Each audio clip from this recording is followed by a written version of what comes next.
Ahoy hoy, I'm Planarwalk, and don't worry about that, that will be changed, don't worry, in a future video, right, it will be changed. I'm not actually throwing it out, so gotta keep it around. But anyway, there is a person that thinks they've managed to debunk pi, and their debunk is somewhat confusing, so we'll try to follow along. So basically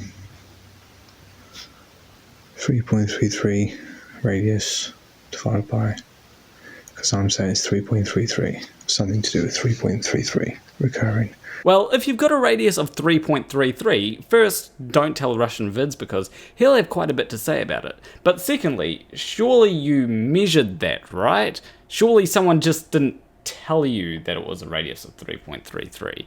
Or am I misunderstanding something here? Because it's all threes divided by 3.14, which is pi. Why would you divide your radius by pi? That makes absolutely no sense. The original pi symbol is 3 R's. That's the old original symbol, had 3 R's. So that symbol's changed to something more straight. It's the curves against the straights. Is a curved. Well, the symbol for pi isn't actually 3 R's. It's based on the Greek letter for P, which I'm not sure if you're aware of this, but it was around before they decided that it would be the symbol for pi. And as for pi used to be curved but is now straight, that just depends on how you write it or what font you're using. For example, some fonts have serifs and some fonts don't. This font here has serifs. This font here doesn't. And like with some fonts having serifs and some fonts not, some fonts decide to make pi straight, whereas other fonts decide to make it have curves. In my last video I said that if you get, I measured my plate, that's 27.7 centimeters times by pi equals 87.7, because that was the measurement of the outside perimeter of the plate.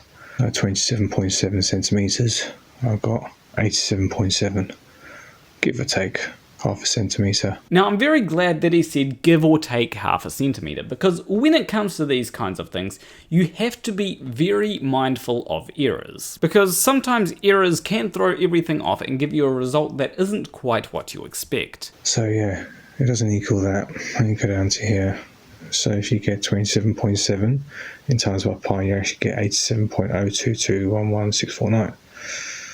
So there's a 0.7 of a centimeter missing, and that's just on a small scale.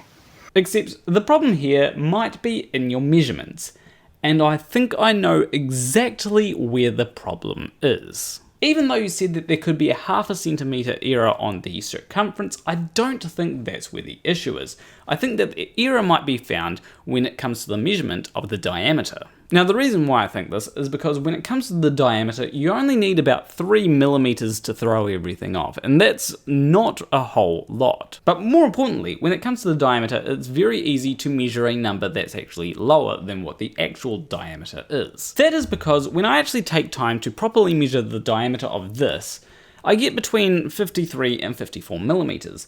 But if I were to do it really quickly on the spot here, I get something like 52 millimeters. Now that quick measurement that I took will never be larger than the diameter of the circle, and the reason for that is because I was essentially measuring a chord of the circle. And the diameter of a circle is also the largest chord that you can get of a circle. And what is a chord of a circle, you may ask? Well, take 2 points along the circle and connect them and you've got a chord. Simple. So all in all, I suspect that the chord that he measured was slightly smaller by maybe a couple of millimeters than the actual diameter of the plate. And also, just as a side note, you may have realized that I haven't actually used this person's name because I'm pretty sure they've commented on my channel under different names before. But currently, they're going by the real M inverted earth toroid concave monopole, which is very wordy. You should really choose something simpler, like ahoy hoy, I'm Planarwalk. Don't actually use Planarwalk, that's my name. But for now, I'm going to refer to you as Bill. Okay. And then I've been working on 333, and then I got to the Is it 2.33? I've always had a niggle in that. It might be closer to 6.33. Why are you obsessed with 0.33? I'm telling you, Russian Vids is going to come after you if he finds your video, because he's going to think you're some member of the Illuminati or something. Because the answers are coming out either going up or going down. So I tried 6.33. Divided by 2 equals 3.1666. So that's your real pi figure, 3.16 recurring. Geez, now people are going to think that you're a Satanist with that 3.1666. Divided by 3 is 2.1. So, I don't know that thing, 6.33 divided by 3 equals 2.11. So I'm getting the same answer there and there. What does that have to do with anything again? And then I get 27.7 centimeters. Times that by 6.33, which is not pi, it's almost double, maybe by 2.11. So 27.7 centimeters times 6.33 recurring, divided by 2 equals 175.43. Divide by 2 again, and you get 87.716. So, firstly, this is some really bad maths, because you may have missed it, but you divided by 2 twice, which should really give you 43.86, not 87.7. And secondly, why not just times it by 3.166666? Because you would get the same results. So pi gives me an answer of 87.022, and I get an answer of 87.716.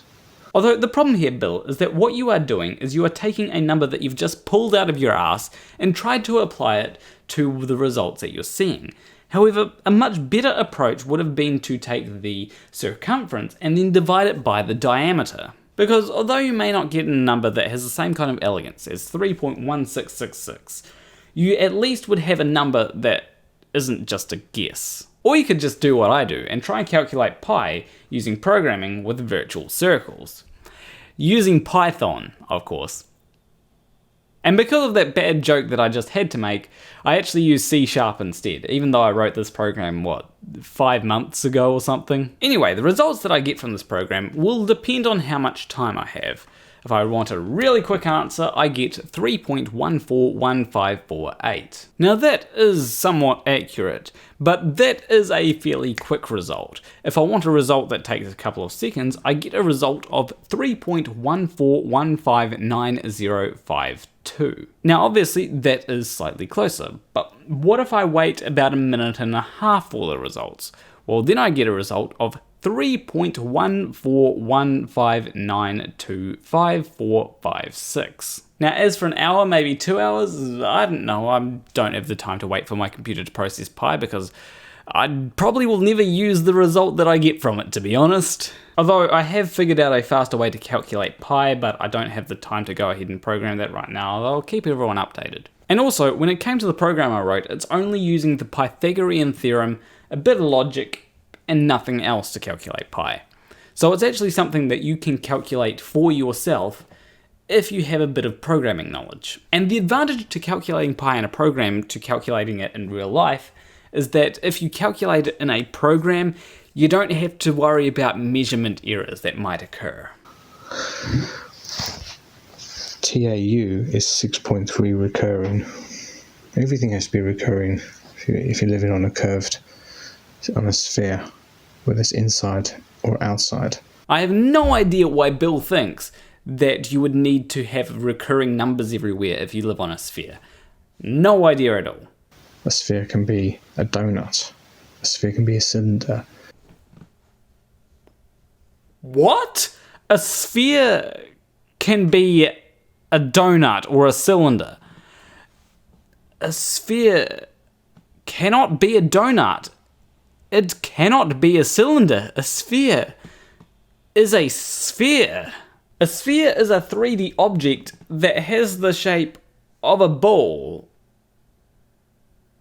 That's not a cylinder. A ball is not a cylinder. A ball is not a donut. I don't know where he's getting these ideas from. Maybe he's conflating sphere with circle? Maybe, I don't know. The cylinder of the yesteryear where they thought that the God people came from a pit. Yes, they came from under the ground, but the generalization of the 300 movie, when there's a bottomless pit, people come out of the pits. It's in the pit in Raised by Wolves on TV at the moment. A bit boring. What the bloody hell is he on about? Is anybody making sense of this? He was talking about how he thinks that he's debunked pi. Now he's talking about spheres being cylinders and people coming out of a pit in the movie 300. Can anybody please in the comments tell me what the bloody hell he's talking about? Because I have no clue. Anyway, even words like aboriginal, they were the original. Ab is just put on there to make it a white thing. I mean, I'm not going to disagree with him on that. Aboriginal does seem to be derived from the word original, but what does that have to do with anything else that's being said in this video? I am very confused. Probably as confused as Bill is. So yeah, this pi is equal to 3.16 recurring. I've even tried 2/3 of pi. I'll try this 2.33 divided by 2/3 of pi equals 1.11. That's the 1.11 that I always talk about. I mean, I'm glad that he's back on the pi stuff, but I don't know what he's on about when it comes to 1.11. I think that he's confused and he's trying to make everyone else as confused as he is. And it is working. Because I'm confused. Oh, here's another one. If you get 9 ninths and you add a ninth, or is it 1/10? Because when you get to 10 tens, 9 is 9 over 9, 900, maybe 90 over 90. You add another 10, it makes 100 over 90. Does it? Now, important thing to note is that 9 over 9 is basically 1. But 1 over 9 is not the same as 1 over 10. They are two completely different things. Please remember that, so that you don't do badly at maths. But isn't 100 the same as 10 over 10? 100 over 90 is not the same as 10 over 10. Two completely different things. You're doing badly at maths there. So when you add a 9 to 9 over 9, is that a 9th or a 10th? And that's where the 9s and the 10s mix together, and you can still do stuff in the 8s. Okay, not even Bill seems so sure of what he's talking about there, so let's leave him there, shall we, so that I don't get even more confused. So leave a like and subscribe if you like that video, and be sure to ring the bell so that you get notified of whenever I put a video out. Leave a comment letting me know what you think Bill was on about, because I don't know. I still don't know what he was on about at the start, that 3.33 thing. As always, a big shout out to my $20 or more patrons. What Jesus, Hugh Jarsz, M.C.Nutkin, Jane Spade, Wolfie, Morrie, and the Friendly Antinatalist. If you want to support me financially, you can do so on Patreon. There will be a link there. But anyway, I will see you in the next video. Between you and me, thank you for watching.